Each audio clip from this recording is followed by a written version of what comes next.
Good morning, તમારું બધાનું સ્વાગત છે મારા બ્લોગમાં. આજનો બ્લોગ બહુ સુંદર બનશે એવી મને આશા છે. તમે લાઈક કરજો, ફોલો કરજો અને ચેનલને સબસ્ક્રાઈબ કરજો. સવારે ઉઠીને યોગા કર્યા. યોગામાં કપાલભાતિ બીજા ઘણા બધા આસનો પણ સાથે કર્યા હતા. ત્યારબાદ નાહી ધોઈને રેડી થઈને ઓફિસ જવા માટે નીકળી ગયો. નીકળતા પહેલાં એક વખત ફરીથી ચા પીધી હતી ચાંદખેડામાં. ચાની સાથે મસ્કાબન પણ ખાધું હતું.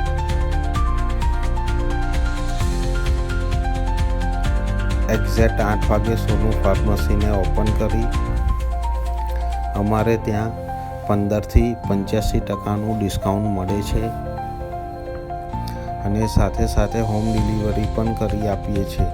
જો તમારે 1 મહિનાની દવાઓ જોઈતી હોય તો અમને વોટ્સઅપ અથવા એક કોલ કરો. તમારી મેડિસિન તમારા ઘરે આવી જશે. ત્યારબાદ અલગ વેન્ડરોને ઓર્ડર આપ્યો. ત્યારબાદ મનીષભાઈની ચિઠ્ઠી રેડી કરી. મનીષભાઈ નગરસેટના વંડામાંથી અમારી માટે દવાઓ લઈને આવે છે. તેમનો સ્વભાવ ખૂબ જ પ્રેમાળ છે. ત્યારબાદ સ્ટોક વેરિફિકેશન કરવા માટે બેસી ગયો હતો. ત્યારબાદ ઘરે આવીને આયાન અને હું અમરેવાડી જવા માટે નીકળી ગયા હતા. રસ્તામાં આયાન કંટાળી ગયો હતો, તેથી મેં તેને કહ્યું, બેટા એકાદું સોંગ સંભળાય. તો આયાન ભાઈનું આ મધુર ગીત સાંભળો તમે.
ગોકુલનગરમાં આવીને મમ્મી પપ્પાને મળ્યો અને મીનાક્ષીબેનને જન્મદિવસની શુભકામનાઓ પાઠવી અને બીજી ઘણી બધી ચર્ચા કરી.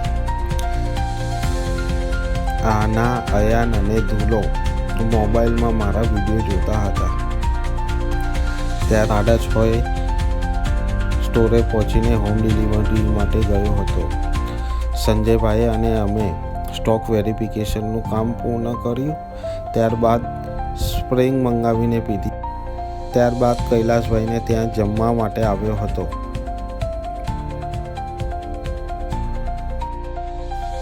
ત્યારબાદ ઘરે આવ્યો હતો કલશમાં ઘરે આવ્યા પછી આજ તો બહુ થાકી ગયો હતો, પરંતુ મારા પપ્પા હંમેશા કહેતા હતા કે જયેશ, મહેનત વગર બધું જ નકામું છે, મહેનત તો કરવી જ પડશે. બસ એમના સૂત્રને યાદ રાખીને આગળ ચાલીએ છીએ. ત્યારબાદ નાહવા ગયો હતો. નઈને રેડી થઈને નીચે ગયો હતો. નીચે કિરીટભાઈ, ચેતનભાઈ સાથે અમે રોજ સાંજે ચાલવા નીકળીએ છીએ. આજનો દિવસ પૂરો થયો.